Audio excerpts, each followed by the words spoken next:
ladies, nandito tayo sa Cooking Ina at bored na ako magluto sa kusina namin. Kaya ngayon, ito ay Cooking Ina Extreme Edition. Kaya ko bang magluto sa gitna ng boxing ring? Gotta get it, gotta go, gotta grind to a beat. If I want it, I'ma get it, cause the pressure on me. Let's go. Pick a side to go. Let's go, let's go, let's go. Pick a side to go. One, box! Kuya, matamaan ako ha! Diyos ko, ba't may takip pa? Kuya! Uy! Kuya, nandito ako ha! Ah! Kuya! Wait lang, so. Ang lulutuin natin dahil mainit-init ang laban. Para talagang mapapasama na ako dito! Kuya, gigi! Wala pa ako nalagay na mantika. Wait, nene-nervous. Dapat talaga sa kusina na lang namin. So, ang lulutuin natin ngayon, Bicol Express, mainit-init na laban. Siyempre, pagtapos nila maglaro, may merienda ako sa kanila. Kuya, baka masuntok ako, ha? Ay! Kuya, mainit to. Ito talaga ihahabol ko sa inyo. So, ang una natin gagawin, nakalimutan ko na yung procedure. Magaling ako magluto, eh. Lalagay tayo ng mantika.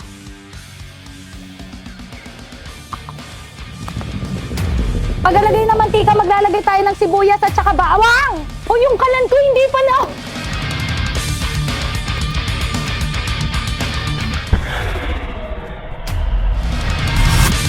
Ah! Kuya, sira! Sira! Kuya, pa-open nga muna. Kuya, ito. Kuya. Sinama naman ako! Okay, ito na yung ating mantika. Pwede tayo ng sibuyas. Ah!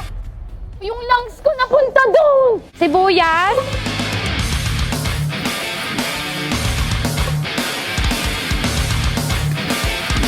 Okay, andito na ang ating Bicol Express.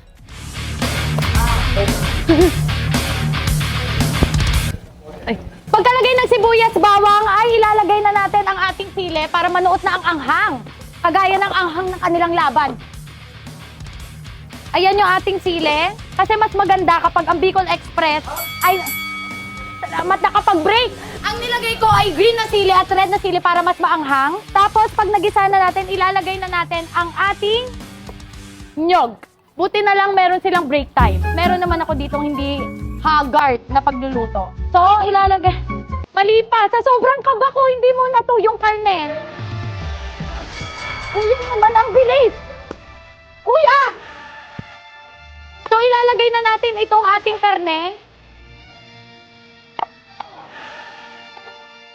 Kuya! Ah! Okay, hintayin natin siyang mag-brown. Wait lang, so hinihintay natin siyang mag-gisa! Ito ba yung magigisa o ako? Okay? Gusto niyo tubig, kuya, muna? Diyos ko, parang ito yung pinakamatagal na Bicol Express sa buong buhay ko. Diyos ko, nasira! Malapit yung mukha ko dun sa ano mo, kuya. Talagang ako na next target. Uy! Magandang mong mag-brown! Wala, nag-aaway na sila. Kuya, ang lapit na nung ano. Hindi talagang ang kulit nyo. Nagluluto ako dito eh. Pero nakaiwas yung mukha.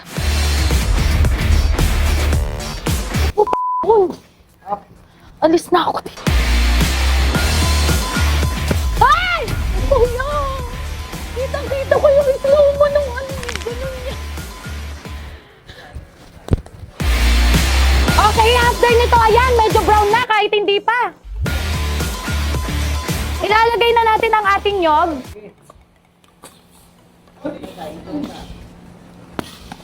Kuya!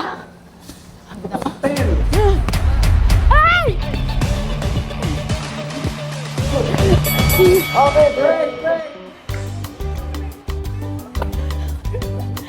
Guys, lutuin niyo to. Wait, ilalagay natin ang bagoong. Tingnan niyo sa sobrang kaba ko. Hindi ko nalagay yung bagoong kanina. Okay, so maglalagay tayo bagoong. Tapos hindi ko rin nalagay yung luya kanina sa sobrang kaba ko.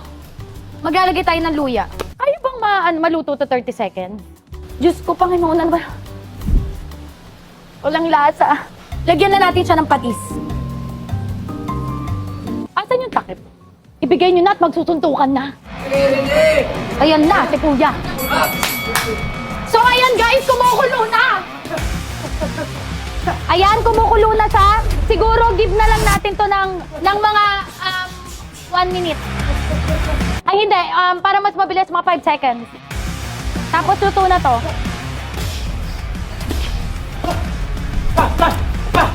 Yung minsa Kuya. Hayaan na masunog muna yan. Huwag tagal!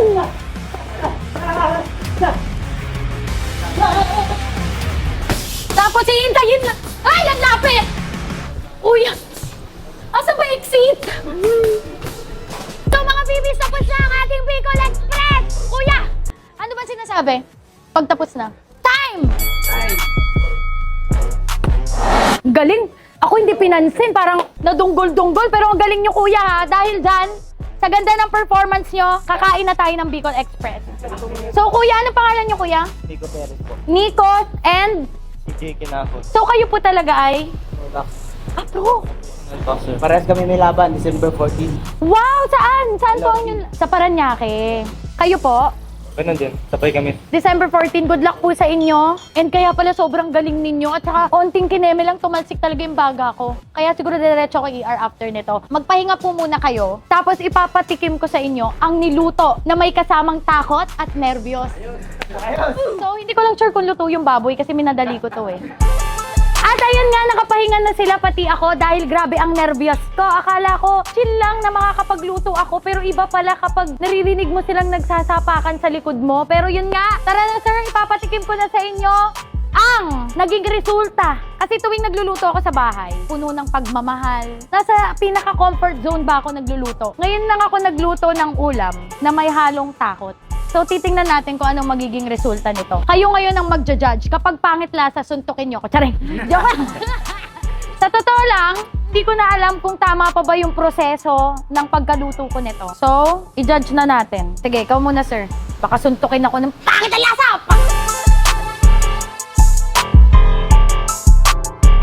Uwe! Sarap. Ayan! No, nagustuhan ni sir. Pasado, pasado. Ikaw naman, sir. Kamusta? Ay, wala pa. Excited. Sarap ah. Sarap yung niluto sa suntok, madam. Ang sarap daw ng niluto sa suntok. Ayan, syempre ang referee ito talaga. Sir, ano pong pangalan ninyo? June. Ayan, so titikman na rin ni sir ang ating ginawa.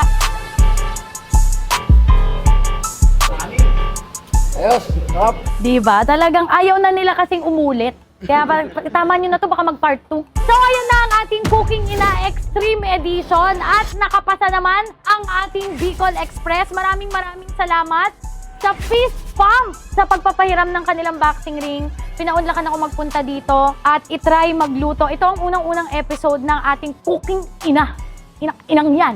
Cooking Ina Extreme Edition. At maraming salamat syempre sir and sa inyo po sir dahil naging parte kayo ng kabaliwan ko. Sino ba naman ang magluluto ng may nagbaboxing, di ba? So marami pong salamat and good luck sa inyong game on December 14. Fight! Charing! Aalis na ako dito kasi papaya ka doon. If you're not subscribed to Team Payaman, why not? Coconut Pocknot. Subscribe now and ring the notification bell. Gago!